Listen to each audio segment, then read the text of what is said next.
आप जो दोस्तों आपको हमारा अपना रक्षित यूट्यूब चैनल तो चलते हैं लोग सब वीडियो पाकिस्तानी चाचा बोले सब मिलकर हमला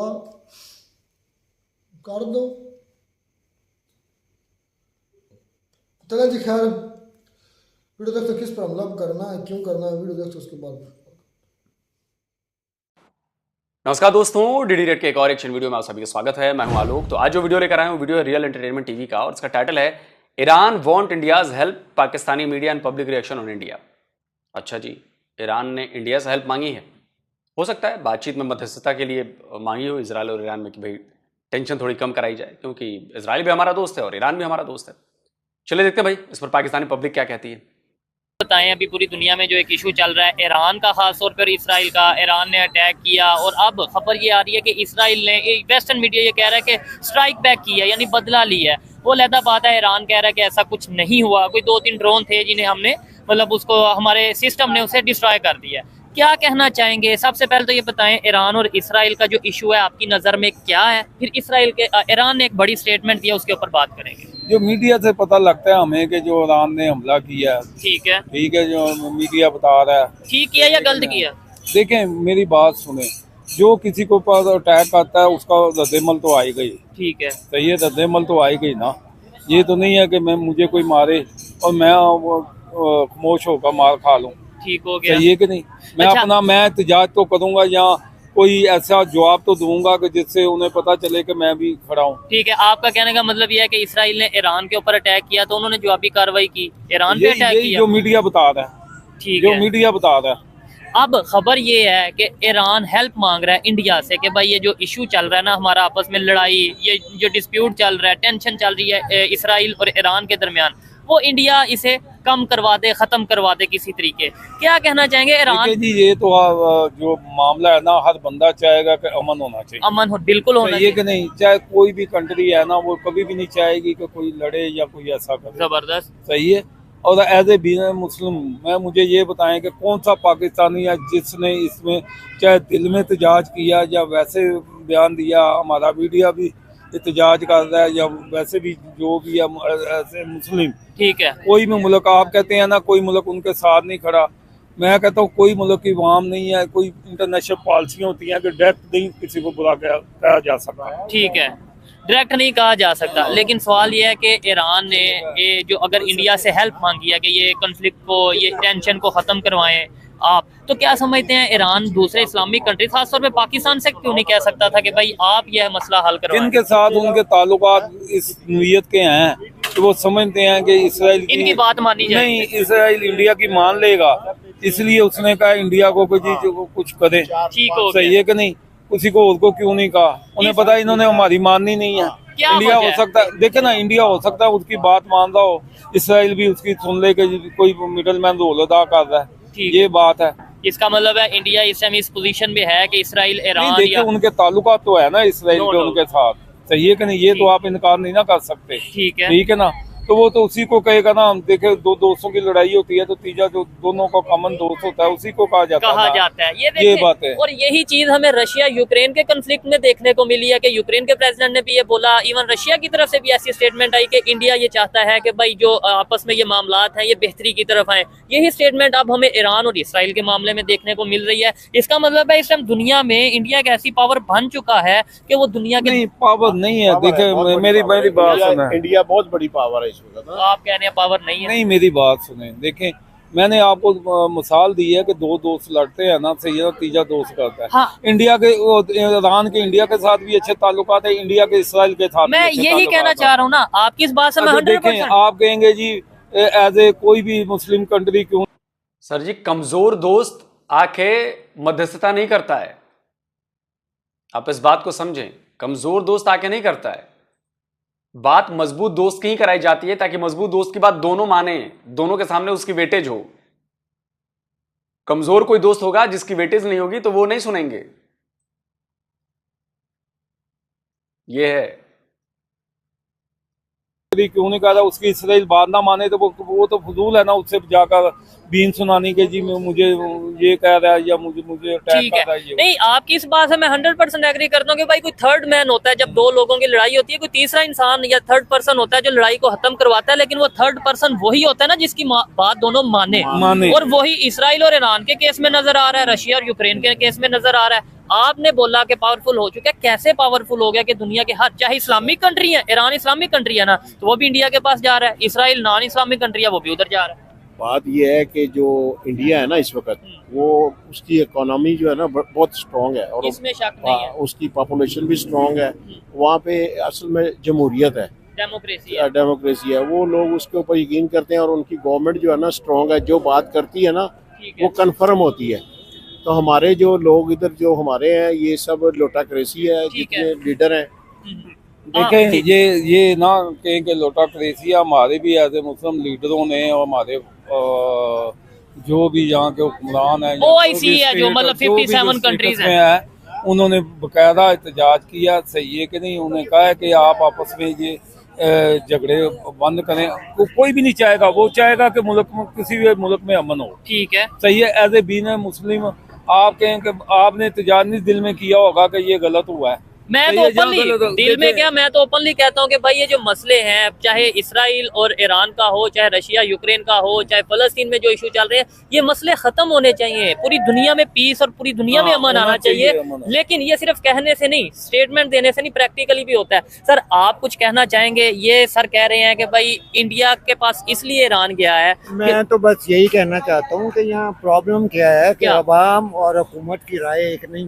ठीक है, समझ रहे हैं? पाकिस्तान में, पाकिस्तान दुनिया के बहुत सारे ममालिक में ऐसा, ठीक है, खुसूसी तौर पर मुस्लिम कंट्रीज में अवाम और हुकूमत की राय जब तक एक नहीं हो सकती, ये मुस्लिम उम्मा जो है ये पनप नहीं सकती। तो OIC फिर किस लिए बनाई गई? वो इनइफेक्टिव इदारा है, उसका क्या ताल्लुक है यहाँ, वो क्या कर रहा है, उसने आज तक क्या किया है, कोई सूरत हाल नहीं है। वो तो इनइफेक्टिव सा इदारा है, एक सिंबल है बस। हाँ, बात बेशक ये बुरी लगे, लेकिन देखें OIC 57 कंट्रीज हैं, 6 माह से ये फलस्तीन में और ये जो कन्फ्लिक्ट चल रहा है ये खत्म हो जाना चाहिए था। और भी बहुत से ऐसे इश्यूज हैं जो दुनिया भर में इस्लामिक कंट्रीज में खासतौर पे देखे जाते हैं, तो OIC ये आज का इशू नहीं है। हाँ, पता है, तो जब मशरिक वुस्ता में ये जंग शुरू हुई, जिसमें 15,000 जो थे उर्दन के जवान मारे गए, फौजी जवान मारे, इट वाज स्टिल देयर, ये वही है। पाकिस्तान का क्या रोल है? पाकिस्तान का कोई रोल नहीं है। पाकिस्तान तो पपिट इन चेन है, यू नो, क्या पपिट इन चेन है, कठपुतली है अमेरिका की पाकिस्तान। इसमें क्या शक है? तो मुझे तो स्कूल में, कॉलेज में ये पढ़ाया जाता है कि पाकिस्तान ये वाहिद इस्लामिक कंट्री है जो एजुकेशन की फिलॉसफी गलत है यहाँ। अच्छा, समझ रहे हैं? जो लोगों को इंस्ट्रक्ट किया जाता है वो एक्चुअली है नहीं। हमें जो बताया जाता है कि वाहिद इस्लामिक कंट्री है जो एटॉमिक पावर है, तो ये सारे पूरी दुनिया के मुसलमानों की हिफाजत हम ही करने का जिम्मा हमारे सर पे है। लेकिन किसने कह दिया आपसे? हमें ये नहीं, हमारे आपको नजर नहीं आता जो ग्राउंड रियलिटी से एंटायरली डिफरेंट है what you are being taught. जो आपका सिखाया जाता है वो तो ग्राउंड रियलिटीज है ही नहीं है, क्या है? नहीं, देखने को तो वैसा नहीं मिल रहा। देखे ना, देख रहा। बल्कि मुसलमान हकीकत तो यही है कि मुस्लिम उम्मा जो है वो इंडिपेंडेंट नहीं है। They can't take any decision at their own. समझ रहे ना बात को? ठीक है। तो ये मेरा ख्याल है सारी बातें फसील है। वो इंडिया की तरफ चला गया, वो इधर चला गया, जिधर उसने जाना उधर ही जाना है ना भाई। जिधर उसे नजर आएगा मुझे कोई फायदा है। आपकी हुकूमत भी चाहती है इंडिया से हमारे ताल्लुकात हो जाए, नहीं चाहती? ठीक है, चाहती है। ये पब्लिक क्या चाहती है? पब्लिक इज डिफरेंट, पब्लिक की राय बड़ी मुख्तलिफ। अच्छा, पब्लिक कहती है सारे इकट्ठे होकर उन पे चप्पड़ दो, तो ये बेहतर बात है। ये बेहतर बात है। आप क्या समझते हैं? मतलब मैं आप, मुझे ऐसा लगा कि जैसे आप एजुकेटेड बात कर रहे हैं। If you want piece prepare for war. अगर आप अमन चाहते हो तो जंग की तैयारी करो। तो लेकिन 4 दफा हमने, अब तैयारी करने की बात नहीं कर रहे हैं ना चाचा, आप कह रहे हैं कि सब मिलकर अटैक कर दो। आप जंग चाह रहे हैं, आप जंग की तैयारी नहीं चाह रहे हैं, आप जंग चाह रहे हैं। कितना भी पढ़ा लिखा होना, आखिर में आके पाकिस्तानी वही करता है जो मदरसे का बच्चा सोचता है। हमने इंडिया से जंग कर ली तो कोई क्या हासिल क्या? हमारे दफा इलेक्शन जीत जाते और जंग हार जाती। ये आप कह रहे हैं, और आप ये ऑन एयर भी हो सकती है ना बात। हो जाए, मुझे क्या फर्क पड़ता है? मेरी एज है, बाकी उधर काट लूंगा मैं, मेरा तो मसला ही नहीं है। ठीक हो गया। अच्छा, आपने ये जो बात की है, इसलिए अगर ये कहा जाए कि मतलब जैसे आपने बोला इलेक्शन जीत जाते हैं जंग हार जाते हैं, अगर ऐसा है तो हम जंग को खत्म क्यों नहीं कर देते, मोहब्बत की बात करें? जंग भी ताकतवर लोग ख़त्म करते हैं, कमज़ोर लोग जंग कभी ख़त्म नहीं कर सकते, क्योंकि गुलामों को दबा कर रखना एक आदत है, नेचुरल हिस्ट्री है ये तो, वैसे ही है कि हर ताकतवर जिसकी लाठी उसकी भैंस है भाई। अच्छा, पहले ताकतवर बनो फिर ऐसी बातें आप करो। हम अक्सर जब रोड में आते हैं या अपने पब्लिक लोगों पे जुल्म किए चले जा रहे हो और कहते ठीक हैं है। ये कर दो वो कर दो। पब्लिक में आके लोगों से बात करते हैं, अक्सर ऐसे लोग मिलते हैं जो देखने में मतलब ऐसे ही है कि भाई ठीक है इधर बाजार में बैठे हैं, रोड पे बैठे हैं या जो भी गपशप लगा रहे हैं, लेकिन ऐसी ऐसी ऑथेंटिक और ऐसी ऐसी गहरी बात करते हैं कि मैं ये समझता हूँ कि वही चीजें हमें न्यूज चैनल पे देखने को नहीं मिलती। जो इन्होंने बात की है इलेक्शन के हवाले से या जो ओवरऑल बात की है, आप इसे एग्री करते हैं डिसएग्री बताइएगा। अच्छा सर मुझे ये बताएं, दुनिया भर में इस टाइम जो ईरान रशिया यूक्रेन का कंफ्लिक्ट चल रहा है, ईरान का, इसराइल का, फलस्तीन में, गजा में, ये जो सारी चीजें चल रही हैं, ये बेहतरी हल की तरफ जाएंगी या आगे ये बढ़ेंगी, वर्ल्ड वार 3 की तरफ ये जाएंगी? नहीं जा सकती, ये वर्ल्ड वार 3 की तरफ ही जाएगी। सारी इंटरेस्ट की लड़ाई है, इंटरेस्ट की लड़ाई नहीं है, वैसे भी मोनोपोली की लड़ाई है। आपको पता है न्यू वर्ल्ड ऑर्डर क्या है? ठीक है, वो यही है ना क्या कि उसने हुकूमत करनी है अमेरिका ने सारी दुनिया में। लेकिन अब अमेरिका की पावर कम होती भाई है। आप इधर ना देखें, आप तंग कैसे देख रहे हैं? जो अच्छा। अमेरिका कहता है वही यहाँ हो जाता है। वो सर पाकिस्तान में हो जाता है, मैं एग्री कर सकता हूँ इस बात से कि भाई जो अमेरिका कहता है वो पाकिस्तान में हो जाता है, लेकिन क्या जो आप फिर इंडिया को डिस्टिंग्विश करें ना उससे, अच्छा नहीं करेंगे। वो इकोनॉमी उसकी स्ट्रॉन्ग है, आपके ऐसे ही। पास क्या रखा क्या हुआ है? इंडिया भी आप इंडिया भी आप अमेरिका की बात कर्जों पे मानता जिंदा है। कौन? है? इंडिया बहुत बड़ी मार्केट है उसकी, हाँ, समझ नहीं आ रही आपको? इकोनॉमिकली इंडिया के साथ उसके अच्छे रिलेशन है आपकी निस्बत। वो पंगा नहीं उनसे वो नहीं नहीं ले ले सकते। सकता पंगा, कैसे ले सकता है? वो तो उन्होंने चाइना की दीवार के साथ बिठाया हुआ इंडिया, आप समझ रहे हैं बात को? ठीक ये हो गया। मसला है, ये इंटरनेशनल स्ट्रेटेजी जो ना वो यही जंग है कि मुस्लिम उम्मा को दबा के रखा। यार वैसे भी कौन सी मुस्लिम उम्मा, अच्छा क्या कौन सी मतलब? मुस्लिम उम्मा है? हमें तो सर ये बताया जाता है ना, जो मैं बात हाँ कर यार, मुस्लिम उम्मा तो तब हो ना आपकी कहीं खिलाफत हो, आप कहीं बादशाहत है, कहीं जमहूरी निज़ाम है, कहीं पार्लियामेंट्री सिस्टम है। कौन सी मुस्लिम उम्मा यार? मुस्लिम उम्मा आप कह सकते हैं जो अवाम है, वो मैं मान लेता कि हूँ वो सारे यूनाइटेड हैं या इस तरीके से। But rule you have got that is not Islamic teachings. ठीक हो गया। समझ इवन रहे हैं। पाकिस्तान अगर ला इलाहा इल्लल्लाह के नाम पे बना है कि यहाँ पे जो रूल्स हैं, आपको किसने कह दिया यार? सर ये तो आप बताएं, क्या पाकिस्तान किस चीज पे बना? मैं तो मुतफिक हूँ आपकी बात, ला इलाहा इल्लल्लाह पे बना। मैं मुतफिक हूँ। तो आप मैं ये मुत्तफिक है, इनका हक है। हाँ वो तो हर एक की अपनी इनकी ओपिनियन है। इख्तिलाफी राय के लिए मैं जान तक भी दे सकता हूँ, ये बात नहीं है। अच्छा लेकिन नहीं आप समझ एग्री आ नहीं बात। करते इस चीज से? मैं आई डोंट एग्री। तो फिर किस चीज पे बना, किस मकसद के लिए बना? अगर उसके लिए बनता तो हालात कुछ और होते, ठीक है, ये किसी और के लिए बना है, मैं कहना नहीं चाहता। चले ठीक हो गया। सर आप कोई बात कर रहे थे कि इस टाइम कौन सी ऐसी 2-3 कंट्रीज अगर कहें कि भाई जो बड़ी तेजी से ग्रो कर रही हैं और उनसे कोई मुकाबला या पंगा या मतलब उनके साथ कोई कंफ्लिक्ट नहीं पैदा करना चाहता इस टाइम पे, खास तौर पे एशिया में? एशिया में इंडिया है, चाइना और ये ईरान। ईरान है। अच्छा ईरान पे अमेरिका की सैंक्शंस हैं, फिर भी वो इतना कुछ करता नजर आ रहा है। उनकी भी वो स्ट्रांग है, वो फाइनेंशियली ना, ईरान स्ट्रांग मुल्क है। तो पाकिस्तान एटॉमिक पावर है, हम फिर भी आपको पता ही यार, आप सारी सिचुएशन जानते हैं हमारे पास। सैंक्शंस की बात चली है तो भाई पाकिस्तानियों आपके लिए एक अच्छी खबर है। अमेरिका ने एक आध ऐसी कंपनीज हैं उन पर सैंक्शन लगाया है जो पाकिस्तान को बैलिस्टिक मिसाइल के कंपोनेंट दे रही थी। मतलब पाकिस्तान के मिसाइल प्रोग्राम को सपोर्ट कर रही थी वो कंपनीज। वो बेलारूसियन कंपनी है, एक और कोई कंपनी है शायद, उस पर सैंक्शन लगा दिया अमेरिका ने। बधाई हो। मुल्क है कौन सा? ईरान, जिसने इनकलाब बर्पा किया खुमैनी का। ठीक है, और कोई दुनिया में ऐसा मुल्क है? आप बता दें मुझे, नहीं समझ रहे। ठीक है। तुर्की के हवाले से भी वैसे बताया जाता है कि भाई उधर भी इनकलाब आया था और ये सारी चीजें। वो आया था, बस आ ही गया था।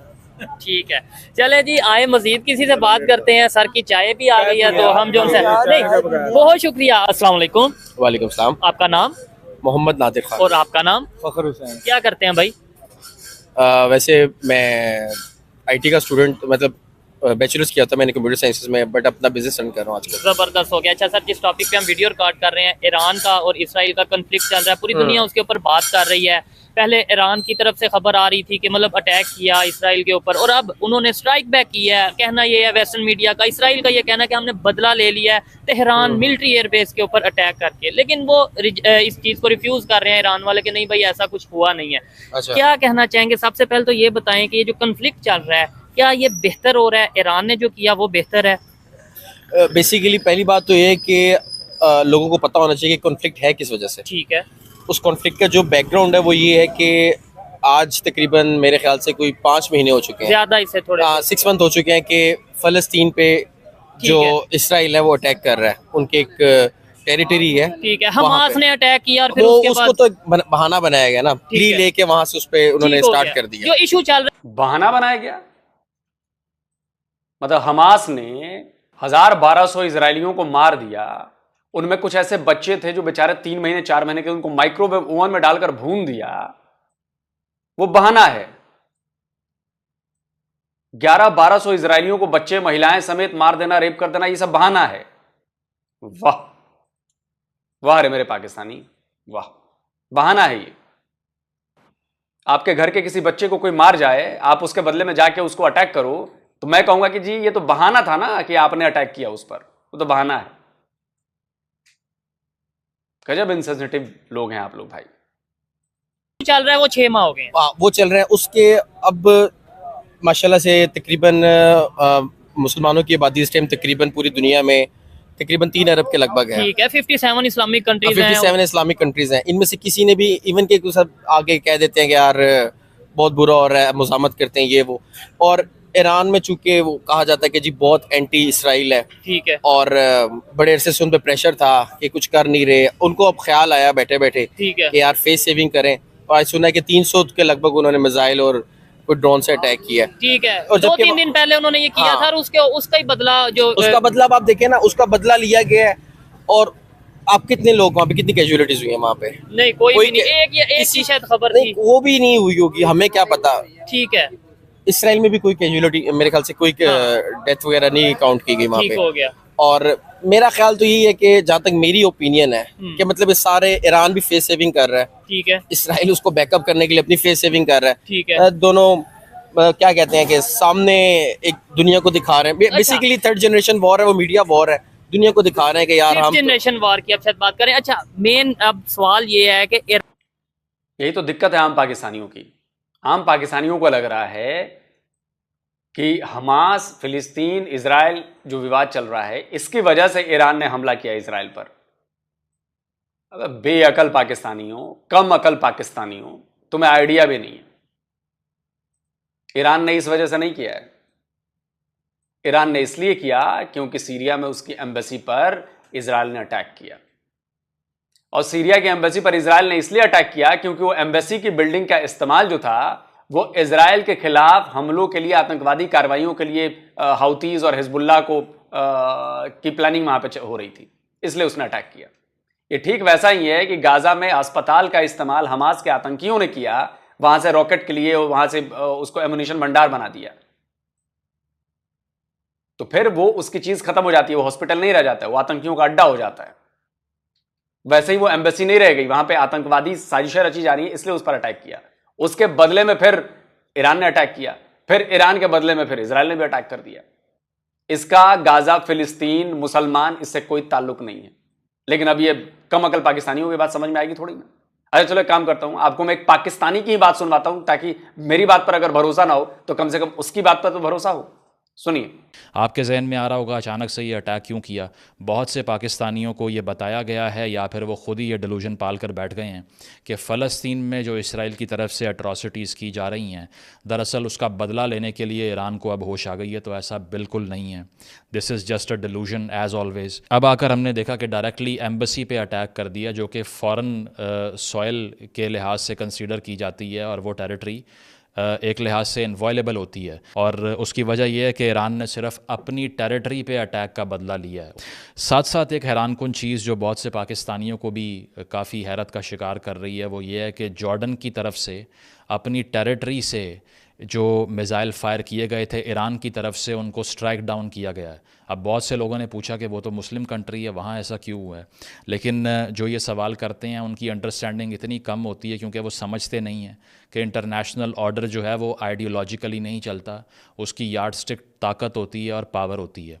इसीलिए जॉर्डन ने भी इस स्टेज के ऊपर असल में इसराइल का साथ दिया। अब अगर इसके बाद भी आपको ये सारी सिचुएशन समझ में नहीं आती है तो भाई आपकी समझ की गलती है। दुनिया की गलती नहीं है, आप लोगों की समझ ही कम है।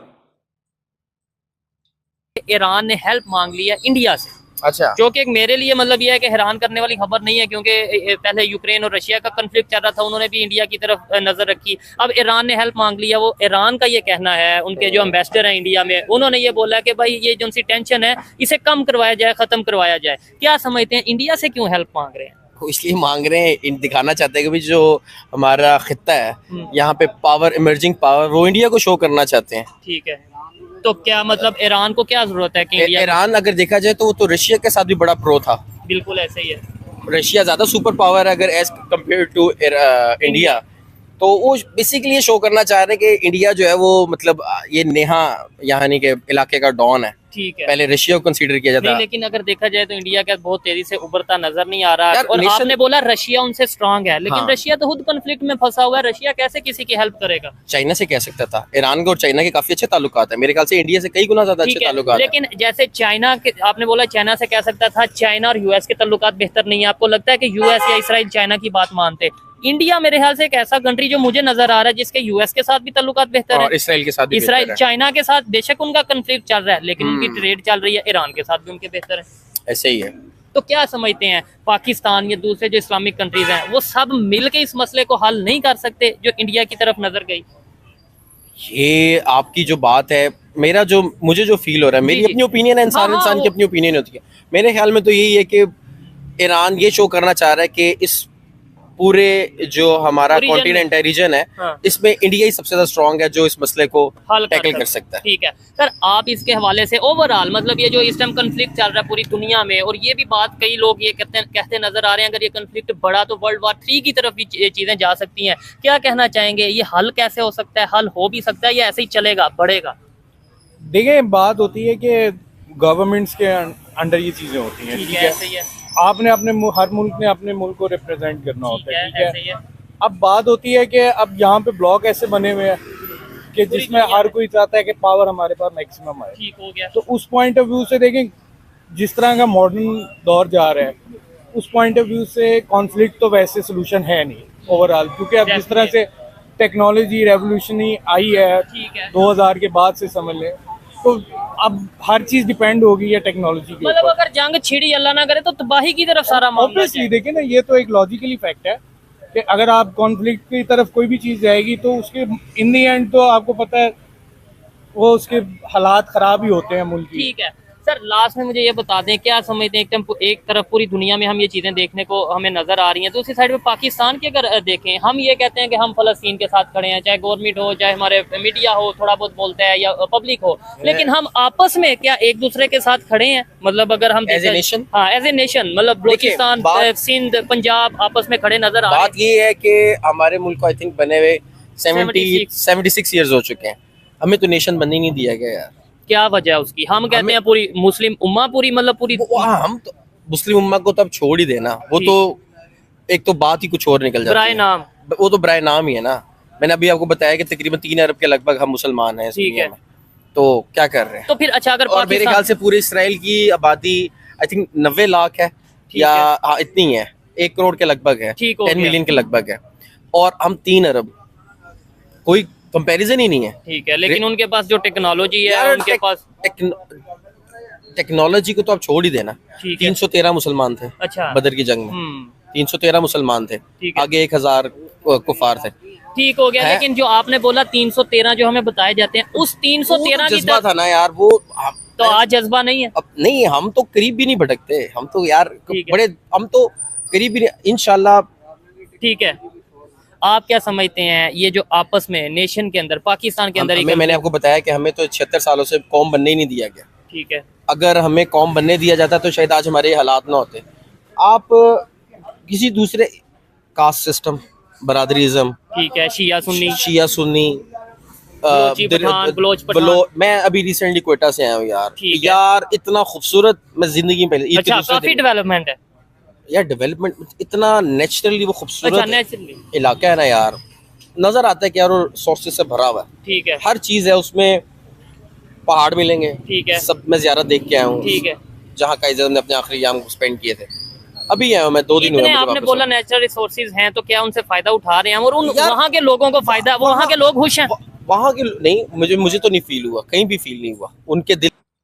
भैया तो इतने लाखों डॉलर अरबों डॉलर खर्च करने की जरूरत नहीं है। ये कहने कि बहुत सारे नेचुरल रिसोर्सेज हैं, पूछना चाहिए शोएब भाई ने, आपको कौन कौन से नेचुरल रिसोर्सेज आपने वहां पर देखे? सोना देखा, चांदी देखा, तांबा देखा, एल्युमिनियम देखा, बॉक्साइट देखा, अबरक देखा, कोयले की खानें देखी, डायमंड के खानें देखी, गैस की खानें देख ली, पेट्रोल डीजल के कुएं देख लिए। मतलब क्या नेचुरल रिसोर्सेज? क्या हवा, पानी, पहाड़, जंगल, इसको कह रहे हैं। के दिल में एक वो उनको जैसे बाइपोलर नहीं किया जाता उनको, ठीक है, गुस्सा है। रैशनल है उनका जो बिहेवियर है ना, वो रैशनल है, खास तौर पे हमसे पंजाबियों से।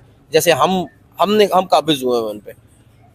लेकिन ये भी कुछ इलाके हैं जहाँ पे तालीम की कमी है, ठीक है, बैकवर्ड एरिया है। तो वो किसकी जिम्मेदारी है? मतलब यहाँ देखो 76 साल हो गए हैं यहाँ पे, और कोई पॉलिटिकल स्टेबिलिटी तो है ही नहीं ना यहाँ पे। ठीक है, आपको भी पता है, मैं यहाँ पे बोल तो नहीं, आप चलाओगे नहीं चलाओगे, जो पावर है आपको पता है किसके हाथ में है। ठीक है, जिनके हाथ में पावर है वो चाहते ही नहीं है कि यार हम कुछ करें। लेकिन ऐसी सिचुएशन में, मतलब जैसे इन्होंने बात की है और भी बहुत से लोग बात करते हैं, ऐसी सिचुएशन में आपको नहीं लगता कि हम मजीद नीचे से नीचे, पीछे से पीछे जाते जाएंगे, दुनिया अच्छा हम पे हंसेगी? अच्छा है, क्या अच्छा है? हाँ मैं बताता हूँ इसके, मैं रीजन तो सुने ना। अच्छा है, कभी आपने गैस को देखा है? जितनी कंप्रेस्ड होती है, ठीक है, उतनी पावर से वो बाहर आती है। ठीक है, ये एक बैलून है, ये भरता जा रहा है स्प्रिंग की तरह, जितना दबाएंगे उतना ऊपर। स्प्रिंग कह लो, बैलून कह लो। लेकिन 76 साल से अगर दब रहे हैं तो दबेगा मजीद, शायद 176 साल लग जाए, उतनी देर में दुनिया किधर चल जाएगी? अच्छा, जिससे हम अलहदा छोड़ हुए, दे। इंडिया से अलहदा वो हुए, तो हमसे बहुत ऊपर चलेंगे। वही कह रहा हूँ ना। उनके आई थिंक 4 रुपए, हमारे 4 रुपए तो उनका 1 रुपया बनता है। तकरीबन आप सारी बातें छोड़े यार, ये अफगानी कल आजाद हो रहे हैं हमसे। उनकी इकोनॉमी इंडिया को बीट कर गई है।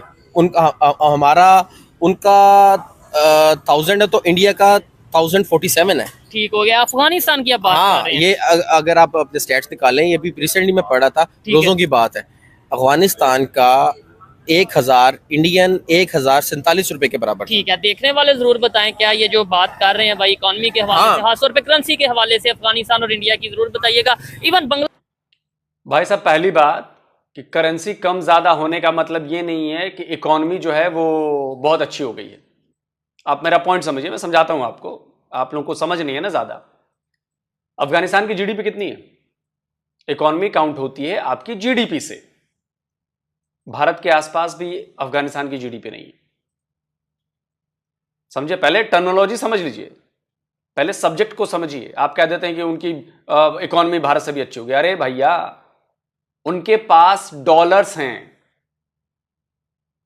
उनके पास डॉलर्स हैं, तो उनकी करेंसी जो है वो थोड़ी बहुत हमसे मजबूत है, क्योंकि उनका देश छोटा है, लोग कम हैं और डॉलर ज्यादा हैं, क्योंकि भरमार थी ना डॉलर की। पहले अमेरिकन डॉलर भरे हैं उसमें। आप पॉइंट समझिए, उनके पास उनके फॉरेन रिजर्व हैं, जिस लिहाज से उनके लोग हैं, जिस लिहाज से उनके खर्चे हैं, उस लिहाज से उनके पास फॉरेन रिजर्व ठीक ठाक है, इसलिए उनकी करेंसी मजबूत है। $1 अगर आपके यहां 250 रुपए का है, 350 रुपए का है, तो वहां पर 83-80 रुपए का है। हमारे यहां भी 82-83 रुपए का है, 81-82 रुपए का है, 82 रुपए 83 रुपए का है। तो करेंसी थोड़ी सी उनकी, वहां पर फंड होने की वजह से करेंसी उनकी थोड़ी सी मजबूत है। उनकी जीडीपी हमारे बराबर नहीं है, उनकी इकोनॉमी हमारे से अच्छी नहीं है। ढंग से पढ़ लिख लिया कीजिए, तब कोई बयान दिया कीजिए आप लोग। चलिए वीडियो खत्म करते हैं यहीं पर। वीडियो का टॉपिक था कि जी क्यों ईरान ने कहा कि जी बात करें। बिल्कुल, देखिए, भारत से बेहतर कोई देश नहीं हो सकता ना इस चीज के लिए, क्योंकि ईरान से भी हमारे कारोबारी संबंध भी अच्छे हैं, पीपल टू पीपल कनेक्ट भी अच्छा है, हम दोनों देशों के रिश्ते बड़े अच्छे हैं, इजराइल से भी हमारे रिश्ते बड़े अच्छे हैं। तो भारत इकलौता ऐसा देश है जिसके ईरान और इजराइल दोनों से संबंध बेहतर है, तो दोनों में वो शांति करवा सकता है, मामले को ठंडा करवा सकता है। यह बात अमेरिका भी जानता है, इसलिए उसने कहा था कि रशिया से बात करें। और आपको याद होगा कि अमेरिकन रिपोर्ट ही थी कि भारत से और चाइना से गुजारिश की गई कि भाई आप रशिया को कहें कि यूक्रेन पर न्यूक्लियर अटैक ना करे। कुछ ऐसी बातचीत चल रही थी, कुछ ऐसी संभावनाएं बन रही थी कि रूस न्यूक्लियर अटैक कर दे, न्यूक्लियर बम, छोटे वाले टैक्टिकल न्यूक्लियर बॉम्ब जिसे कहते हैं, वो वहां पर गिरा दे। तो अमेरिकन रिपोर्ट ये कहती है कि अमेरिका ने फिर पीएम मोदी से कहा, भारत से कहा, चाइना से कहा, और इसमें पीएम मोदी ने बड़ी अहम भूमिका निभाई। आपको याद होगा कि मोदी इकलौते ऐसे लीडर थे जिन्होंने कैमरे के सामने, मीडिया के सामने व्लादिमीर पुतिन को कहा था कि ये जंग करने का वक्त नहीं है। ये पीएम मोदी ने कहा था। तो आप समझिए, और किसी की हिम्मत नहीं कहने की, और ऑन कैमरा, ये भी नहीं कि बंद कमरों के भीतर, ऑन कैमरा पूरी मीडिया के सामने। और उसके बाद भी व्लादिमीर पुतिन कई बार पीएम मोदी की तारीफ कर चुके हैं, भारत की तारीफ कर चुके हैं। आप इस बात को समझिए कि भारत का स्टेटस क्या है। भारत को डॉन नहीं बनना है। आप लोग ना गलत टर्म हमेशा नेगेटिव में ले जाते हैं। डॉन बनना चाहते, जी नहीं, डॉन नहीं बनना चाहता। हम एक मजबूत देश बनना चाहते हैं, एक भरोसेमंद दोस्त बनना चाहते हैं। हम बाहुबली नहीं बनना चाहते। लेकिन आप लोग, चूंकि आप लोगों का माइंडसेट वैसा ही है ना, इसलिए आप लोगों को लगता है कि ऐसा है।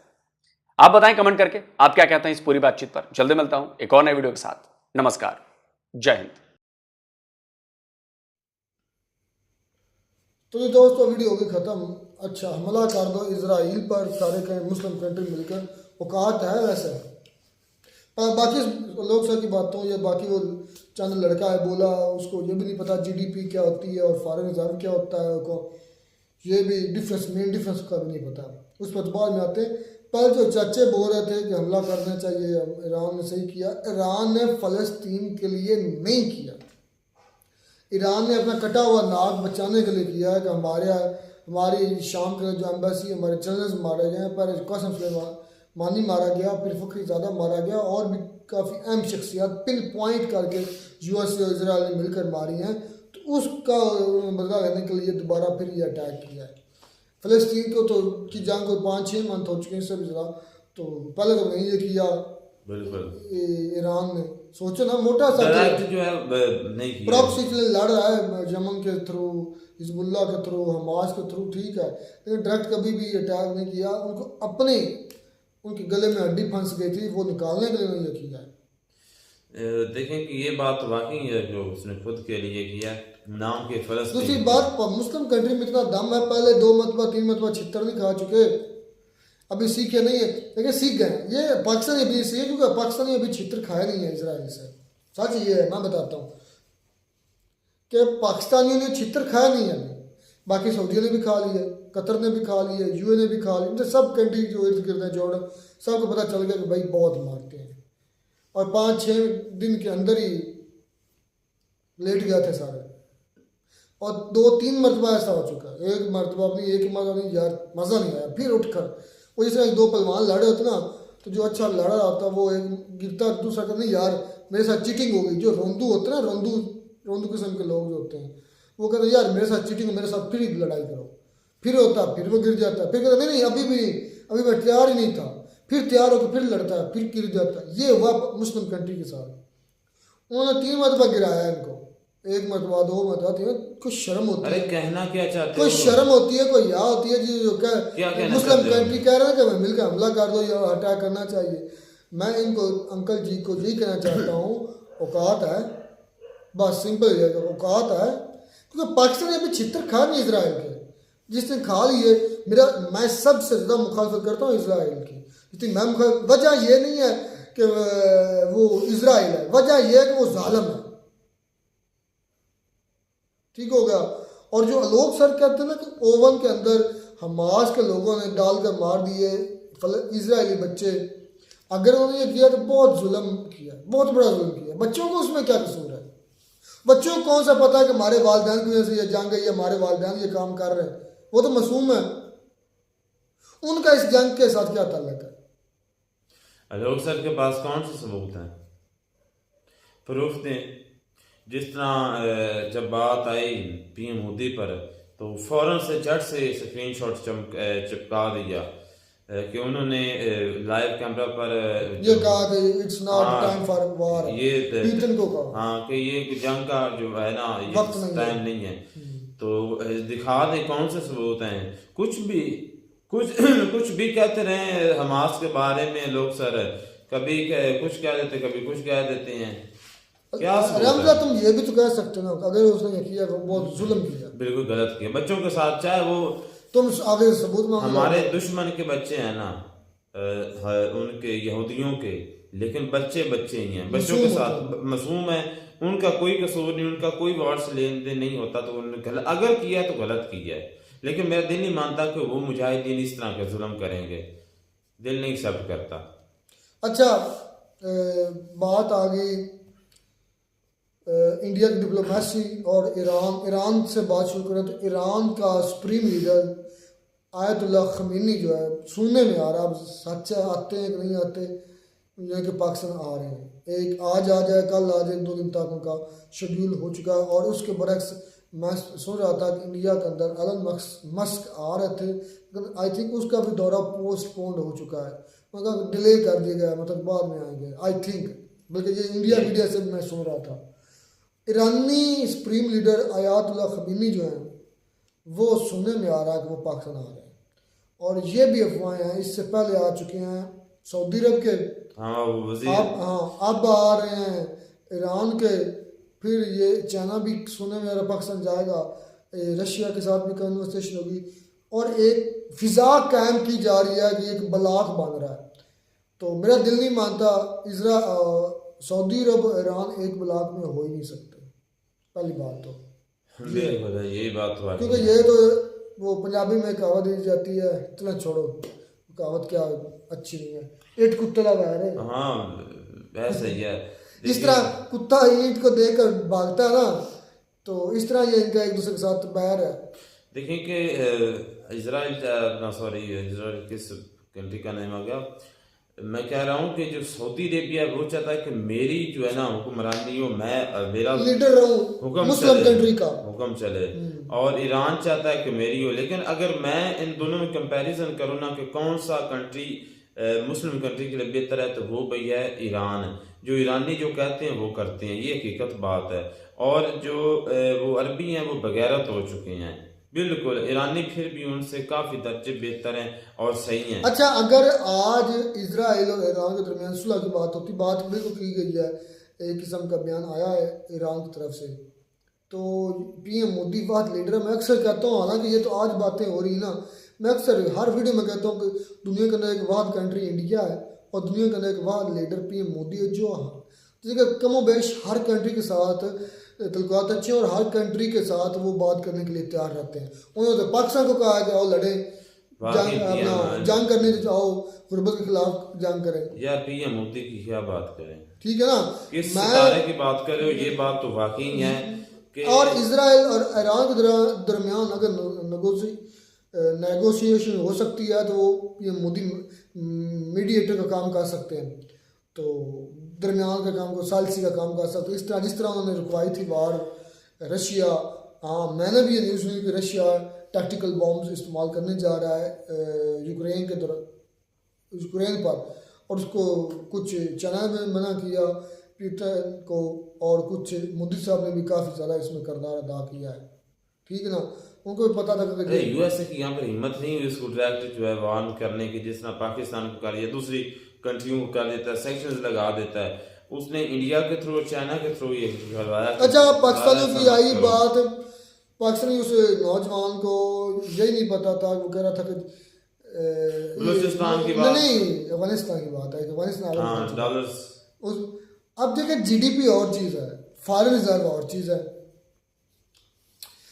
उनके पास पहले पड़े हुए, अब उनके साथ दूसरी कंट्री के साथ कोई इतनी खास किस्म के तल्लुकात अच्छे नहीं है, क्योंकि कोई जीडीपी नहीं है अफगानिस्तान की।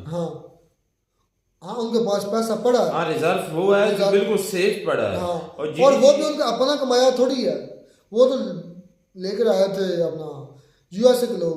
तो ये बेसिक टर्मिनोलॉजी है, यही नहीं पता जीडीपी और चीज़ है, फॉरेन रिजर्व और चीज़ है, जीडीपी और चीज़ की काउंटिंग है, जो है फॉरेन रिजर्व वो और चीज़ की काउंटिंग है। तो जो उनके पास करेंसी है ना, डॉलर कम है, उसकी वजह यही है कि उनके पास डॉलर पड़े हैं अभी, लेकिन ट्रेड नहीं कर रहे, लेन और नहीं। पाकिस्तान से ब्लैक में वहाँ पर डॉलर पे बहुत जाते रहे हैं। जब ऑपरेशन चला था ना आर्मी चीफ ने, तो उस वक्त कितने डॉलर्स उन्होंने पकड़े थे जो अफगानिस्तान जाते थे। तो इसकी भी ये वजह है कि पाकिस्तान से भी उन्होंने भाई बहुत ज़्यादा जो है ना डॉलर्स वहां पर तो लोग मैंने जब एक्सचेंज करवानी होती तो बच्चों ने हाथों में पैसे पकड़े होते हैं। अफगानिस्तान में मैंने काफी व्लॉग पैसे या डॉलर्स पैसे पाकिस्तानी नहीं, वैसे डॉलर्स पड़े होते हैं। दूसरी जो उनके वहां पर जो चलता अफगानी वो पकड़े होते हैं, तो बच्चों के पास पैसे होते हैं। हमारे यहाँ तो बैंक से मिलते हैं या शॉप से मिलते हैं, उनके पास बच्चों के पास हमारे यहाँ डॉलर का अगर देना ना आपने, डॉलर आपके पास डॉलर मौजूद है या लेने हैं निकलवाने हैं, तो आपसे बड़ी पूछ के चुनी। क्योंकि मैंने एक मरतबा ऑन स्पॉट देखा था, एक कहीं हुआ था, कहीं मतलब ये जो गाने बजाने वाले होते हैं बेचारे, तो चाइनी करिंदे आए हुए थे या कोई फॉरेन था, किसी बड़े होटल में वो गाना गा रहे थे, तो वो उनको $100 को दे गया, वो गोरा दे गया, उसने कौन दे गया, $100 या $20 थे मुझे, तो डॉलर ज़्यादा थे, 100 थे। तो मैं भी मनी एक्सचेंज करवा रहा था, मैं कहा नहीं, मैं तो किसी दोस्त ने भेजे थे जर्मनी से पैसे, वो निकलवा रहा था। तो मैं उधर ही खड़ा था, तो वो लेकर आया बेचारा, तो उससे काफ़ी पूछताछ की गई कि जो तुमने $20 कहाँ से लिए। उसने कहा मैं क्या करते हो, उन्होंने कहा मैं गुलकार हूँ या आर्टिस्ट हूँ, और मैं होटल्स में या रेस्टोरेंट्स में गाना बजाने काम करता हूँ, वहाँ से मुझे किसी गोरे ने दिए। अच्छा, उससे फिर साइन करवाया गया, $20 थे या $100 था ये हमारी कंडीशन। हाँ जी, पूछ के चौथी आपने डॉलर लेने भी है ना, ब्लैक में लेने हैं। मैंने देखा एक दोस्त है मेरा, वो काम करता है, उसको पता सारा, ये वो सारा ब्लैक में ही काम होता है। यार सिर्फ $20 के लिए हाँ जी, साइन करवाया था 3-4 जगहों पर। क्या यार, हमारी सोच बहुत थकी सोच हमारी, वो हमारी। चलो जी, खैर मिलते हैं नए वीडियो में, साथ गॉड ब्लेस यू।